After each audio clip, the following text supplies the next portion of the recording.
Hello everyone. आज का हमारा टॉपिक है डिसलोकेशन ऑफ स्टर्नोक्लेविकुलर जॉइंट, जो कि हमारा ऑर्थोपेडिक्स या पीटी ऑर्थोपेडिक्स के नोट्स के लिए या फिर पढ़ने के लिए हमें बहुत ही इंपॉर्टेंट टॉपिक है ये। तो वीडियो को एंड तक देखना और मिस नहीं करना। तो इसमें हमें क्या क्या पढ़ना है, सबसे पहले हम पढ़ेंगे कि इंट्रोडक्शन की क्या होता है स्टर्नोक्लेविकुलर जॉइंट का डिसलोकेशन। फिर उसके बाद पढ़ेंगे कि कैसे इंजरी हो रहा है, मैकेनिज्म ऑफ इंजरी पढ़ेंगे, ठीक है। उसके बाद हम पढ़ेंगे टाइप्स, कितने टाइप्स के इंजरी होते हैं, कितने टाइप के डिसलोकेशन होते हैं। फिर हम पढ़ेंगे साइन एंड सिम्टम्स को पढ़ेंगे। फिर उसके बाद देखेंगे कि क्या कॉज हो सकता है उस चीज़ का, और हम देखेंगे उसका असेसमेंट कर लेंगे कि असेसमेंट कैसे करना है। देन हम डायग्नोसिस पे जाएंगे और सबसे बाद में सबसे लास्ट में हम पढ़ेंगे कि ट्रीटमेंट कैसे करना है, और देन उसके बाद पीटी मैनेजमेंट करना है। ओके, तो सबसे पहले हम देखते हैं कि स्टर्नोक्लेविकुलर जॉइंट का एनाटॉमी क्या होता है। अब यहाँ पे मान लो एक क्लेविकल बोन है, ये मीडियल एंड है और ये लेटरल एंड है, ठीक है। लेटरल एंड को हमको क्या बोलते हैं, एक्रोमियल एंड, और इसको स्टर्नल एंड, ठीक है। और स्टर्नल एंड के जस्ट पास में ही होता है हमारा स्टर्नम, ठीक है। स्टर्नम से क्या, स्टर्नम के पास जो आर्टिकुलेट कर रहा है उसको हम क्या बोलते हैं, क्लेविकुलर एंड, ठीक है। ये जो दोनों आर्टिकुलेट हो रहा है इसी को हम लोग क्या बोलते हैं, स्टर्नोक्लेविकुलर जॉइंट, ठीक है। और जो ये मीडियल एंड होता है क्लेविकल का, उसी को हम लोग स्टर्नल एंड कहते हैं, क्योंकि ये स्टर्नम से अटैच्ड हो रहा है और ये हमारा स्टर्नम है, ठीक है। और ये क्लेविकल से अटैच हो रहा है, तो इस एंड को हम लोग क्या कहते हैं, स्टर्नम के इस एंड को हम लोग क्या बोलते हैं, clavicular and. Okay, clavicular and कह देते हैं, ठीक है।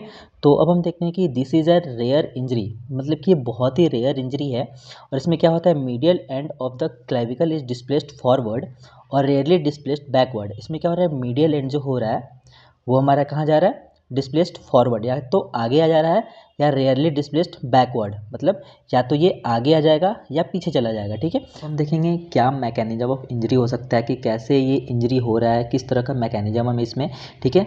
तो ये क्या हो रहा है, lateral compression of the shoulder, shoulder lateral से कॉम्प्रेस हो जा रहा है, दोनों मतलब लेटरल साइड से कॉम्प्रेस हो जा रहा है। हमारा शोल्डर है ये लेटरल साइड से कॉम्प्रेस हो जा रहा है, या फिर direct blow to the chest, मतलब चेस्ट पे डायरेक्ट ब्लो आ रहा है। यहाँ पे आप डायग्राम में देख सकते हैं कि हमारा शोल्डर जो, ये हमारा स्टर्नोक्लेविकुलर जॉइंट है, और ये लेटरल साइड से अगर कोई फोर्स आ रहा है, कंप्रेस हो जा रहा है, उसकी वजह से हमारा या तो फॉरवर्ड शिफ्ट हो जा रहा है या फिर बैकवर्ड शिफ्ट हो जा रहा है हमारा स्टर्नल। ओके, मतलब ये जॉइंट जो हमारा स्टर्नोक्लेविकुलर जॉइंट या तो फॉरवर्ड शिफ्ट हो जा रहा है या फिर बैकवर्ड शिफ्ट हो जा रहा है। और दूसरा था हमारा कि अगर कोई भी डायरेक्ट ब्लो आ रहा है चेस्ट पे, कोई भी डायरेक्ट ब्लो आ रहा है, जैसे यहाँ से अगर कोई फोर्स आ रहा है चेस्ट पे, तो उसकी वजह से भी ये इंजरी देखने को मिल सकता है स्टर्नोक्लेविकुलर जॉइंट का। Okay,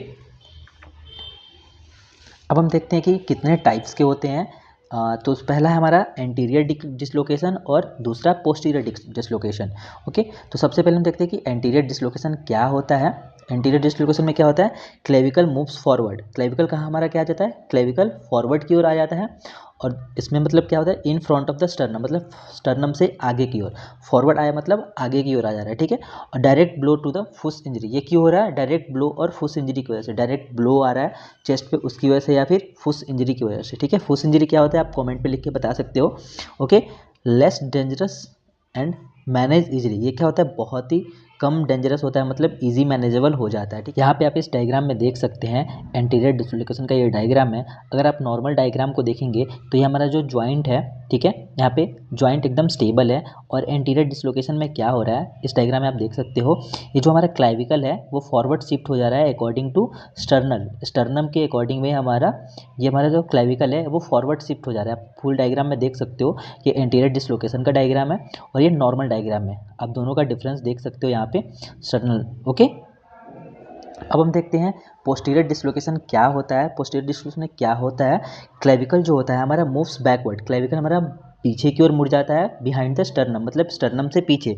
it is most dangerous and required immediate medical innovation, मतलब कि ये बहुत ही डेंजरस होता है और required immediate medical innervation. Okay, compress causes to vital organ structure, trachea, oesophagus, blood vessels and nerves. ये क्या कंप्रेशन की वजह से क्या हो सकता है, ट्रैकिया में प्रॉब्लम आ सकती है, ट्रैकिया इंजर्ड हो सकता है, इसोफेगस इंजर्ड हो सकता है, ब्लड वेसल्स भी इंजर्ड, और उसके साथ साथ नर्व्स भी हमारे इंजर्ड हो सकते हैं। और मे कॉजेज, क्या क्या कॉज कर सकता है इसको, से कंप्रेस होने की वजह से ब्रीदिंग डिफिकल्टी हो सकती है, स्वेलिंग प्रॉब्लम हो सकता है, वैस्कुलर कॉम्प्रोमाइजेस हो सकते हैं, ठीक है। यहाँ पे आप इस डायग्राम में देख सकते हैं जो पोस्टीरियर डिसलोकेशन का डायग्राम है, ये हमारा अगर यहाँ पे रहता है, ये क्लेविकल अगर इस एरिया में रहता तो हमारा नॉर्मल रहता, लेकिन यहाँ पे क्या है, इस कंडीशन में हमारा पोस्टीरियर डिसलोकेशन है, तो हमारा क्लेविकल जो है पीछे की ओर शिफ्ट हो गया है, बिहाइंड द स्टर्नम, स्टर्नम से पीछे शिफ्ट हो गया, इसीलिए हम लोग इसको पोस्टीरियर डिसलोकेशन कहते हैं। मतलब कि पोस्टीरियर डिसलोकेशन में हमारा क्लेविकल पीछे की ओर चला जाता है, ठीक है। नेक्स्ट है हमारा साइन एंड सिम्टम्स। अगर किसी को भी सी जॉइंट का इंजरी हो रहा है, डिसलोकेशन हो रहा है, तो उसमें क्या क्या साइन एंड सिम्टम देखने को मिल सकते हैं। तो सबसे पहला हमारा होगा पेन एंड टेंडरनेस, टेंडरनेस देखने को मिलेगा, और पेन तो होना ही है, डिसलोकेशन है, किसी टाइप का फ्रैक्चर इंजरी किसी टाइप का भी हो, पेन तो होना ही है। और स्वेलिंग देखने को मिलेगा, ब्रूजिंग होगा वहाँ पे, ठीक है। विजिबल डिफॉर्मिटी, मतलब आंखों से दिख जाएगा अपना जो मतलब क्लेविक वो एंड है स्टर्नोक्लेविकुलर जॉइंट, वो आगे की ओर शिफ्टेड होगा या फिर पीछे की ओर, विजुअली आप देख के बता सकते हो। लिमिटेड शोल्डर मूवमेंट, आप में अगर शोल्डर कॉम्प्लेक्स पड़ा होगा, ठीक है, शोल्डर कॉम्प्लेक्स पड़ा होगा, या हमारा स्कैपुला मान लो या हमारा क्लेविकल मान लो, ठीक है, तो अगर हम शोल्डर में कोई भी मूवमेंट कर रहे हैं तो ये तीनों का मूवमेंट हो रहा है। अगर आप ग्लिनोह्यूमेरल रिदम पढ़ा होगा तो उसकी वजह से ये सब सारे अफेक्ट करते हैं। अगर आपने शोल्डर कॉम्प्लेक्स नहीं पढ़ा है तो आप जाके अभी पढ़ लो, ये बहुत ही इंपॉर्टेंट टॉपिक है शोल्डर कॉम्प्लेक्स, जिससे हमें पता चल जाएगा कि कितने तरह के मूवमेंट्स होते हैं। ओके, लिमिटेड शोल्डर मूवमेंट हो जाएगा, डिफिकल्टी इन ब्रीदिंग आएगी, मतलब ब्रीदिंग में डिफिकल्टी होगी, नमनेस और वीकनेस देखने को मिल सकता है। अब हम देखेंगे कैसे डायग्नोस करना है किसी भी एससी जॉइंट के डिसलोकेशन को, कि ये इजीली डायग्नोस हो जाता है, बहुत ही इजीली डायग्नोस हो जाता है, क्योंकि हमारा क्लिनिकल फीचर जो है पेन, स्वेलिंग और एससी जॉइंट पे आता है जो भी, और विजुअली देखने को मिल जाता है कि या तो अंदर की ओर हो जाएगा अपना क्लेविकल का एंड, या फिर बाहर की ओर दिखा हुआ मिलता है। लेकिन फिर भी हम अगर उसका एक्सरे वगैरह भी करवा सकते हैं, एमआरआई वगैरह भी, ठीक है। डिफिकल्ट इन मूविंग, आर्म्स को मूव करने में दिक्कत होगा अगर हम, और उसमें टेंडरनेस और एबनॉर्मल मूवमेंट देखने को मिल सकता है। सीटी, एमआरआई और अल्ट्रासाउंड इसलिए कराएंगे कि उसके साथ साथ अब और भी सारे अगर कॉम्प्लिकेशन देखने को मिल सकते हैं तो वो हम देख सकते हैं, क्योंकि बहुत ही इंपॉर्टेंट होता है कि ऐसे हम किसी भी पेशेंट को नहीं कर सकते हैं, ठीक है।